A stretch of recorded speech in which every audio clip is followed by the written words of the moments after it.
નમસ્કાર મિત્રો, ગુજરાત જર્નીમાં તમારું સ્વાગત છે। જો તમે રાત્રે 3, 4 કે તેથી વધુ વાર બાથરૂમ જવા માટે ઉઠો છો અને વિચારો છો કે આ ફક્ત ઉંમરની વાત છે, તો મારી પાસે તમારા માટે એક મહત્વપૂર્ણ સમાચાર છે। મોટા ભાગના કિસ્સાઓમાં એવું નથી હોતું અને સમાધાન તમારી કલ્પના કરતાં ક્યાંય વધુ સરળ હોઈ શકે છે। એક રાત્રિનું કુદરતી પીણું તમારી ઊંઘની રાતો પાછી લાવી શકે છે। આ વિડીયોમાં હું સીધી મુદ્દા પરની વાત કરીશ। હું તમને આ ઇન્ફ્યુઝન એટલે કે ઉકાળો તૈયાર કરતા શીખવાડીશ, જે મૂત્રાશયને શાંત કરે છે અને તે ખરેખર કામ કરે છે। આ માટે હું તમને 3 સૌથી સામાન્ય ભૂલો જણાવીશ, જે લગભગ દરેક જણ કરે છે અને જે ઊંઘને બરબાદ કરે છે। સાથે જ તેની પાછળનું સરળ વિજ્ઞાન પણ સમજાવીશ। વર્ષોથી એવો વિચાર કે રાત્રે ઘણીવાર ઉઠવું એ વૃદ્ધાવસ્થાનું સામાન્ય પરિણામ છે, તેને વ્યાપકપણે સ્વીકારવામાં આવ્યું છે।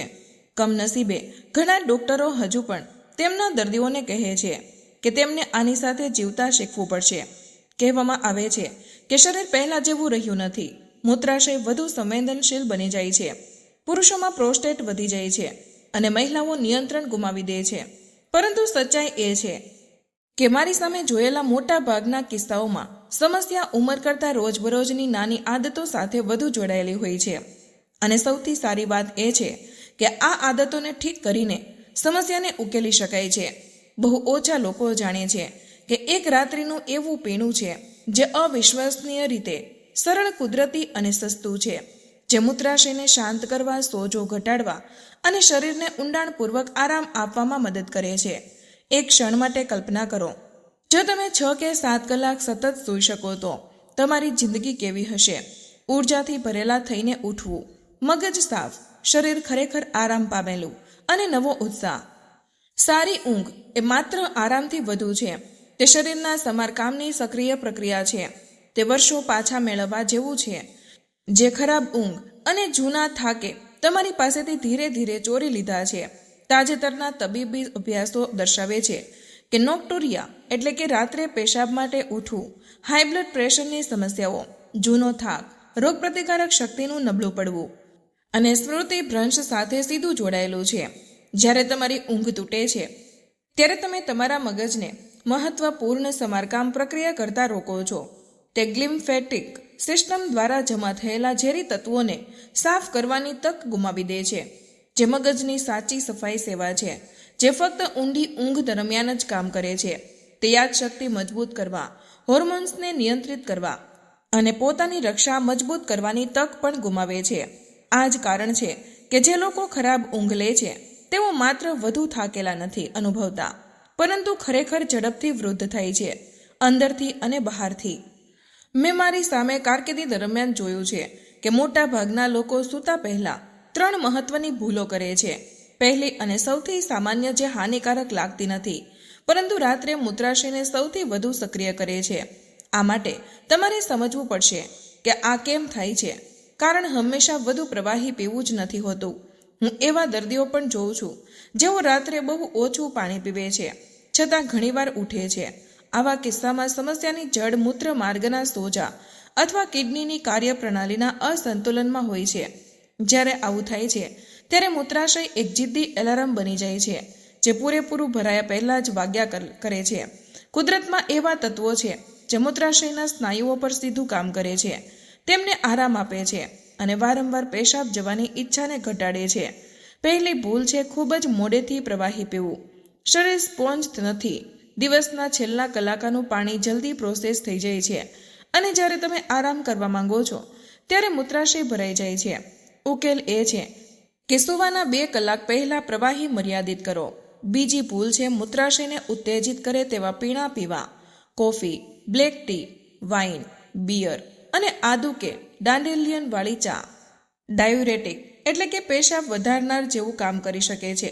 આલ્કોહોલ શરીરને વધુ પેશાબ બનાવવા માટે મજબૂર કરે છે। ત્રીજી ભૂલ છે મોડો ડિનર અથવા તો વધુ મીઠું ખાવું। મીઠું પ્રવાહીને રોકી રાખે છે, જે રાત્રે છૂટું પડે છે।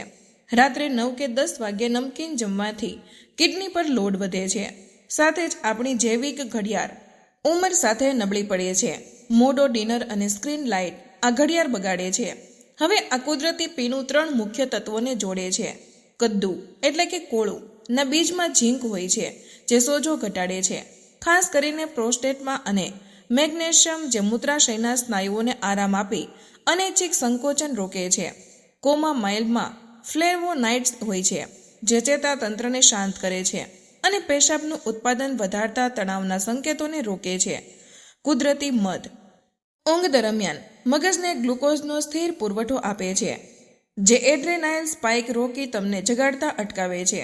આ ઇન્ફ્યુઝન બનાવવા માટે તમારે 1 ગ્લાસ એટલે કે 200 મિલી ગરમ પાણી, 1 કોમોમાઇલ ટી બેગ, 1 મોટી ચમચી શેકેલા અને કચરાયેલા કોળોના બીજ અને અડધી ચમચી શુદ્ધ મધની જરૂર પડશે.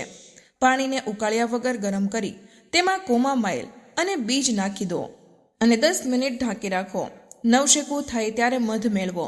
સૂતા પહેલા 30 થી 40 મિનિટ પહેલા આ પીણું શાંતિથી પીવો. ત્યારબાદ જ 4 સેકન્ડ શ્વાસ અંદર લેવા, 2 સેકન્ડ રોકવા અને 6 સેકન્ડ બહાર કાઢવાની કસરત 5 વાર કરો. આનાથી મૂત્રાશયનો તણાવ ઓછો થશે. આ ઉપરાંત રાત્રે બાથરૂમ જવાનું ઓછું કરવા માટે કેટલીક અન્ય તકનીકો પણ મહત્વની છે. ડબલ વાઇન્ડિંગનો અભ્યાસ કરો, જેમાં પેશાબ કરવા બેસો, 30 થી 60 સેકન્ડ રાહ જુઓ અને ફરીથી પ્રયાસ કરો જેથી મૂત્રાશય પૂરેપૂરું ખાલી થાય. ગ્રેવિટી લિફ્ટનો ઉપયોગ કરો, જેમાં સૂવાના 1-2 કલાક પહેલા પગને હૃદયના સ્તરથી નીચે રાખો જેથી દિવસનું જમા થયેલું પ્રવાહી પેશાબ વાટે બહાર નીકળી જાય. પાણી પીવાની પ્રવાહ વિધિ મુજબ તમારું 75% પાણી બપોરે 4 વાગ્યા સુધીમાં પી લો અને રાત્રે 8 વાગ્યા પછી પ્રવાહી બંધ કરો. આ પદ્ધતિઓથી હજારો લોકોને પોતાની ઊંઘ સુધારી છે. જો તમે અહીં સુધી આવ્યા છો તો તેનો અર્થ એ છે કે તમારી પાસે પોતાને સંભાળ લેવાની ઈચ્છા છે. કમેન્ટમાં પહેલું સુખ તે જાતે નર્યા લખો તમારા કમિટમેન્ટ તરીકે અને આ વિડીયોને જરૂરતમંદ સાથે શેર કરો. હું તમને શાંત રાતો અને રોશનીથી ભરેલી સવારની કામના કરું છું. તો મિત્રો, આજનો આ વિડીયોમાં બસ આટલું જ. આજની આ માહિતી તમને કેવી લાગી અને આ વિડીયો કયા શહેરમાંથી સાંભળી રહ્યા છો તે કમેન્ટમાં જરૂર જણાવજો. માહિતી પસંદ આવી હોય તો વિડીયોને લાઇક અને તમારા મિત્રો સાથે શેર કરજો. ચેનલ પર નવા હોય તો ચેનલને સબસ્ક્રાઇબ કરવાનું ભૂલશો નહીં. મળીએ એક નવા વિડીયોમાં. ત્યાં સુધી બધા સ્વસ્થ રહો, સુરક્ષિત રહો. ધન્યવાદ.